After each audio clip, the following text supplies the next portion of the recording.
गिद्ध, जिन्हें शिकारी पक्षी माना जाता है, लेकिन उसकी पहचान है एक मुर्दाखोर पक्षी की।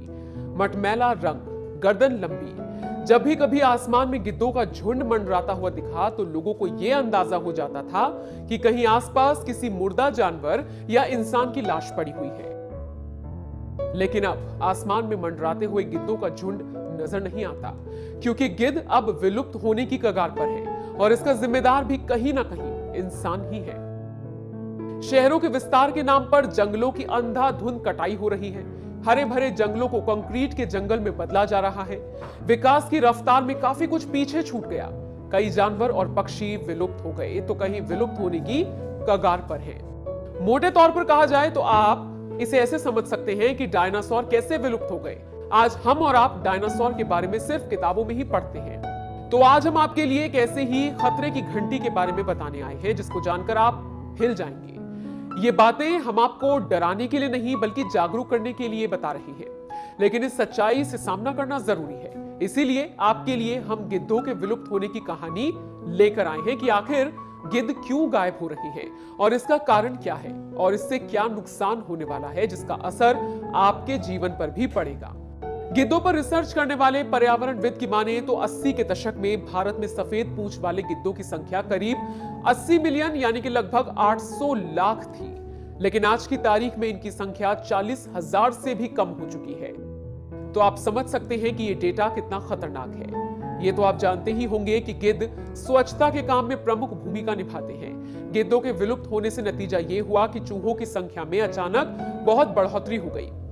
ऐसे ही कई और परिणाम देखे गए। गिद्धों की संख्या में हुई कमी की वजह से साल 2015 तक पर्यावरण स्वच्छता के लिए करीब 25 बिलियन अमेरिकी डॉलर खर्च हुए हैं। एक लेख के मुताबिक 1991-92 में देश भर में गिद्धों की संख्या 4 करोड़ थी, लेकिन इसके महज 10 सालों में इनकी संख्या तेजी से कम हुई और अब ये भारत में लुप्त प्राय हो चुके हैं। जानकारों की माने और पुराने रिसर्च के मुताबिक गिद्धों की जिप्स वंश की भारत में मिलने वाली 3 प्रजातियों में लंबी चोंच वाले गिद्ध और पतली चोंच वाले गिद्धों की संख्या में 97% तक की भारी कमी आई है।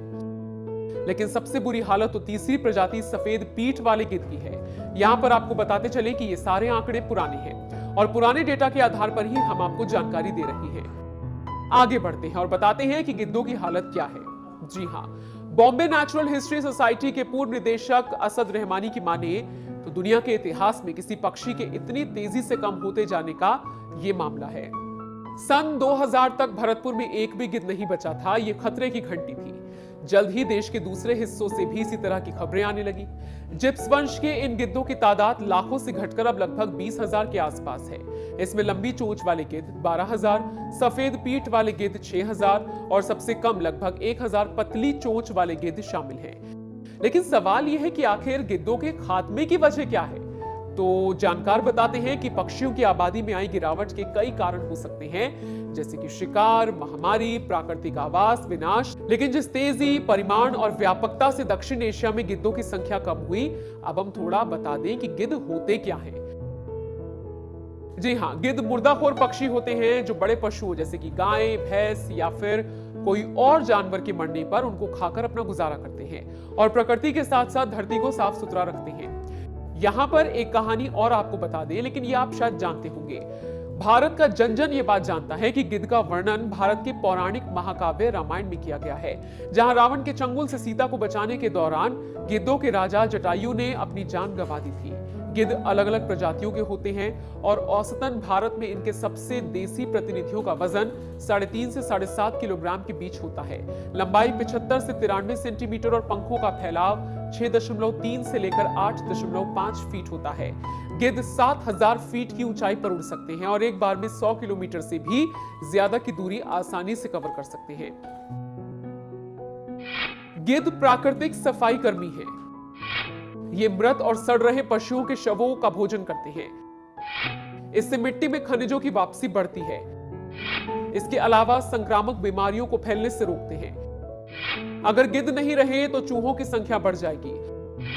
आवारा कुत्तों में रेबीज बीमारी को बढ़ावा मिलेगा और अगर वो आपको काट ले तो आप रेबीज के शिकार हो सकते हैं। बॉम्बे नेचुरल हिस्ट्री सोसाइटी की माने तो डिक्लोफेनाक का पशु चिकित्सा में उपयोग से भारत में गिद्धों की मौत हो रही है।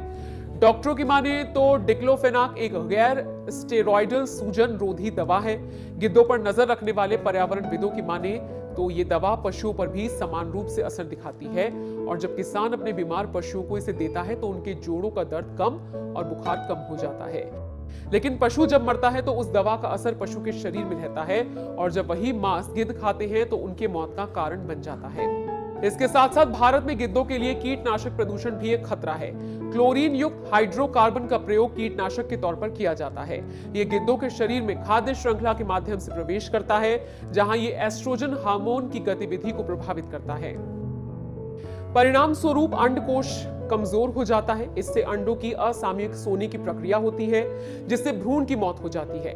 यह भी गिद्धों की कमी का कारण है। इसके बाद जंगल के किनारे और जंगल में बसे गांव के लोगों की मवेशी कोई जंगली जानवर खाता है या नुकसान पहुंचाता है तो गांव वाले उस शिकारी पशु को मारने के लिए जहर का प्रयोग करते हैं और जब जानवर जहर खा लेता है तो मर जाता है और फिर गिद्ध जब उस लाश को खाते हैं तो जहर का शिकार हो जाते हैं और मौत के मुंह में चले जाते हैं।